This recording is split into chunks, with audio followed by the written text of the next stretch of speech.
श्रीगुरुवे नमः।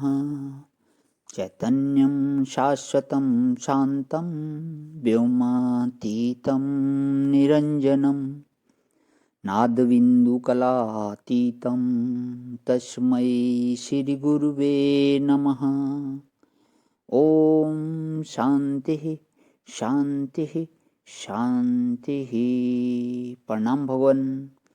श्री विचार सागर दर्पण स्वामी श्री मनोहरानंद जी महाराज का दिव्य ग्रंथ, जिसमें भगवान दृष्टि सृष्टि बात चल रहा है और पेज नंबर 57 से आगे पढ़ रहा हूँ भगवान। तो पिछले सत्संग में हमने शंका पढ़ी थी, जिसमें जिज्ञासु की शंका थी कि अगर ये दृष्टि सृष्टि समष्टि दृष्टि सृष्टि, ये तो समझ आ गया कि ये ईश्वरीय जो है संकल्प है। तो आगे क्वेश्चन किया था फिर कि भाई अगर यदि मैं सर्व रूप होकर के ही भास रहा हूँ तो यह संसार मेरी ही दृष्टि सृष्टि हुआ, फिर ईश्वरीय दृष्टि सृष्टि इसको मैं क्यों मानूं?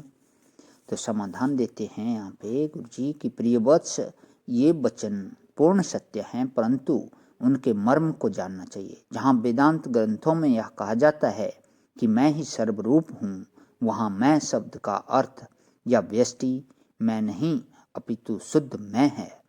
जैसे प्रकाश के 3 स्वरूप हैं, जो प्रकाश दर्पण में प्रतिबिंबित हो रहा है उसे कहते हैं दर्पण विशिष्ट प्रकाश, और जितने अंश में दर्पण है जितने अंश में दर्पण है उतने अंश वाले सामान्य प्रकाश को कहते हैं दर्पण उपहित प्रकाश, तथा जो प्रकाश का वास्तविक स्वरूप सर्वत्र सामान्य रूप से व्यापक है उस निर्वच्छिन्न सामान्य प्रकाश को कहते हैं दर्पण उपलक्षित प्रकाश। उसी प्रकार मैं के भी 3 स्वरूप हैं, यानी कि मैं आत्मा के भी 3 स्वरूप हैं, जो चेतन तत्व यानी कि जिसको आत्म तत्व कहा अंतःकरण में प्रतिबिंबित हो रहा है तथा अंतःकरण के विकारों से विकृत सा हो रहा है, उसे कहते हैं।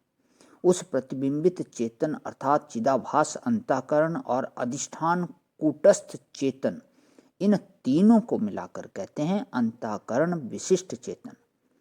विशिष्ट मैं यानी कि विशिष्ट बोला जहाँ पे जीव आया, और जितने अंश में अंतःकरण है उतने अंश वाला सामान्य चेतन यानी कि अधिष्ठान चेतन, जो अंतःकरण के विकारों से विकृत न होता हुआ केवल अंतःकरण की सीमा में आकर अंतःकरण तथा उसके धर्मों को प्रकाशता है, उसे कहते हैं अंतःकरण उपहित चेतन।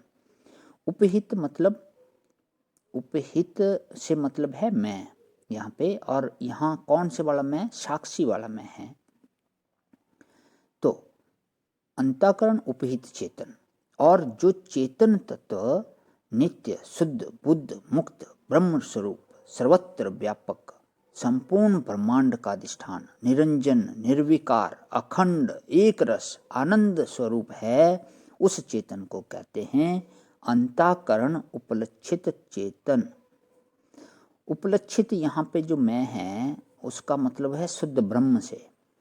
अब हे शिष्य, जहाँ यह आवे कि मैं कर्ता भोक्ता सुखी दुखी हूँ, वहाँ मैं के विशिष्ट स्वरूप जीव को ही समझना, और जहाँ यह आए कि मैं जागृत स्वप्न तथा सुषुप्ति का प्रकाशक हूँ, और जहाँ जहाँ वृत्ति जाती है उस त्रिपुटी का तथा सभी साक्षी भाष्य स्थलों का प्रकाशक हूँ, वहाँ मैं के उपहित स्वरूप साक्षी को ही समझना।